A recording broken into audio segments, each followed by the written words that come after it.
যা ইনকাম করি এই ইনকামের একটা ইলিশ মাছের আইসটাও কিনতে পারি না। দাম কমবো না, এখন ইন্ডিয়া মাছ ঢুকতেছে, দাম দিনের দিন আরো বৃদ্ধি পাইবো, বাড়বো। মাছের সাথে সরকারের সাথে কোনো তুলনা নেই। কোন কেমনে খাবে মানুষ, কেমনে বাঁচবো? ইলিশ মাছ বাঙালির একটি ইমোশন। সমালোচকরা বলছেন ইলিশ মাছের দাম একটু নাগালের বাইরে। চলুন জেনে নেই ক্রেতা এবং বিক্রেতার মাঝে ইলিশ মাছ নিয়ে কিছু কথোপকথন। এটি আমরা রাখি, এটি পাইকার কিনা পাঠায় আমরা রাখি, আবার পাইকারেরটা পাইকারের আমরা বুঝাই দিই। আমি বেচেও না কিনিও না, দাম বেশি, খাইতে পারি না। যা ইনকাম করি এই ইনকামের একটা ইলিশ মাছের আইসটাও কিনতে পারি না, এই জন্যই নেই না। যদিও খাইতে মন চায়, পাইকার তো না একটা চাই একাই। এবার মনে করছিলাম যে হলো সরকার যেহেতু চেঞ্জ করলো, ইন্ডিয়াতে বা ও দেশে যাবে না, দেশের মানুষ খাইতে পারবে, কিন্তু সে তুলনায় তো গতবারের চাইতে এবার দাম বেশি।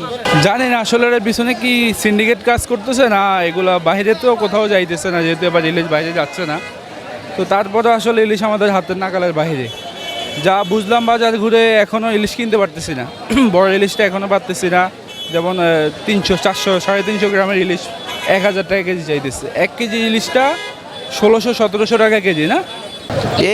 এই সিন্ডিকেটটার কারণে মানুষ যেই মাছ এখন 1000 টাকা বেচতে, এই মাছ বেচে 2000 টাকা।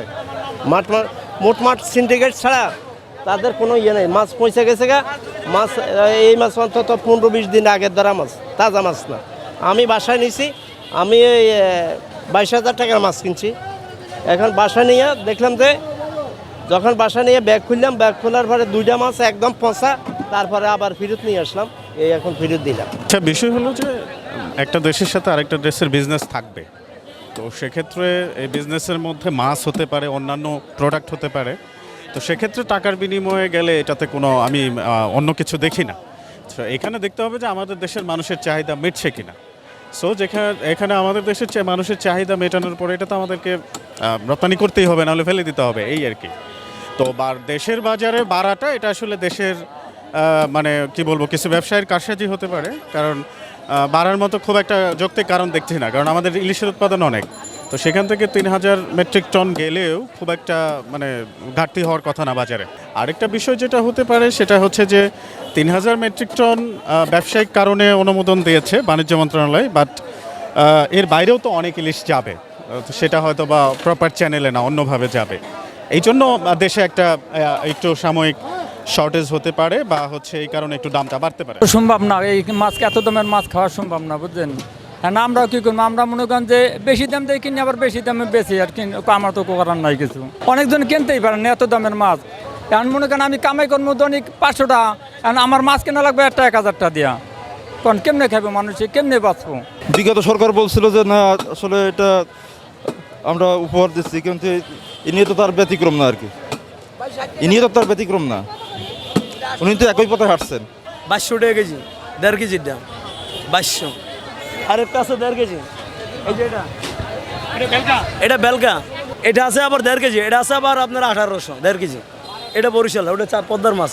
পদ্মার মাছ নদীতে একটু কম পাওয়া যায়, ওইটা সিন্ডিকেট নেয়। পদ্মার মাছে সবসময় কেজি 100 টাকা, 150 টাকা, 200 টাকা, ওটা গাড়িতে বেশি দেয়। মাছের সাথে সরকারের সাথে কোনো তুলনা নেই।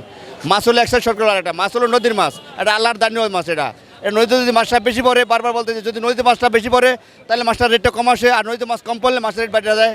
যেহেতু এটা কাঁচামাল, হয়তো এখন ভালো আছে, 1 ঘন্টা পরে নষ্ট হয়ে যেতে পারে, এই কারণে কাঁচামালে কোনো সিন্ডিকেট চলে না, ঠিক আছে। আর কারণ বাজারে যদি আরও 100 টন মাছও ঢুকে, দাম কমবো না। এখন ইন্ডিয়া মাছ ঢুকতেছে, দাম দিনের দিন আরও বৃদ্ধি পাইবো, বাড়বো। এখন তো এক্সপোর্ট করে নিয়ে তারা বসে আছে, এখন তো সব বিক্রি করে দিয়ে আমাদের তো খাওয়ার সাধ্যের বাইরে চলে গেছে। এত হঠাৎ করে দাম বেড়ে যাওয়াটা মানে বিব্রতকর হয়ে গেছে, মানুষ কিনতে পারতেছে না, আমরাও নিজেরাও ঘুরতেছি, কিনতে পারতেছি না।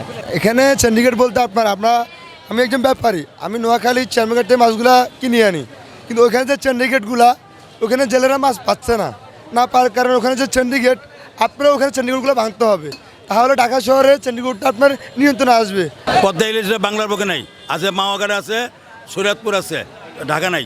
এগুলো সব মেঘনা, সব মেঘনা, বরিশাল, ভোলা, সব মেঘনা। কোনো সিন্ডিকেট নাই। মাছ যদি বাজারে মনে হয় আমি খাইতে পারি 1 কেজি, আসে যদি 3 কেজি, তাহলে দামটা অটোমেটিক কমে যায়। আর আমার লাগবে 3 কেজি, আইসে 1 কেজি, অটোমেটিক দামটা বেড়ে যায়।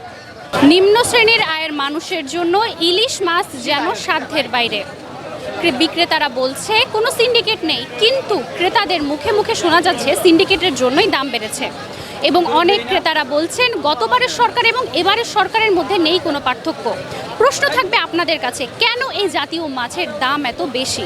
আমি ছিলাম এতক্ষণ আপনাদের সাথে মঞ্জু মাফরুজ নীলিমা, নিউজ নাও 24, কারওয়ান বাজার, ঢাকা।